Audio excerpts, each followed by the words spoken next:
Welcome back to my channel. Night 10 అయింది. ఆకలి అవుతుంది. షాప్ నుండి వచ్చేసరికి గిరాకు ఉంటుంది. ఇప్పుడు సీజన్ కదా, పిల్లలకు జ్వరం వస్తుంది. 10 days అవుతుంది. ఏం తినట్లేదు.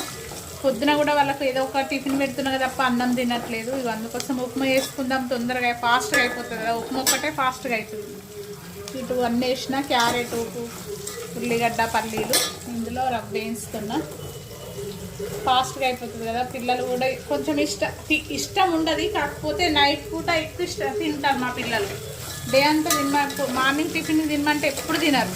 నైట్ కొంచెం నేను చేసుకుంటా అంటే మమ్మీ మేము కూడా తింటామంటారు. ఇక అందరి కోసం ఇదే చేస్తున్నా.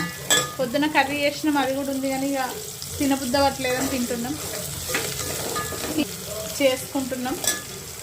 ఏం చేస్తాం ఇక. సీజన్ ఉంటుంది కదా, స్టిచ్చింగ్ చేసే వాళ్ళ పరిస్థితి, షాపులో ఉండే వాళ్ళ పరిస్థితి అందరిది ఆల్మోస్ట్ గింతే ఉంటుంది నాలాగానే. ఇక ఉప్మా రెడీ అయింది. ఆకలి దంచుతుంది. మా పిల్లలు కూడా వెయిటింగ్ ఉప్మా కోసం. ఇక 4 ప్లేట్లు నలుగురం వేసుకుంటుంది. మా ఆయన కూడా ఇదే తింటా అన్నట్టు. ఆయన తినేసరికి 6 అయింది ఈరోజు గిరాకుందని.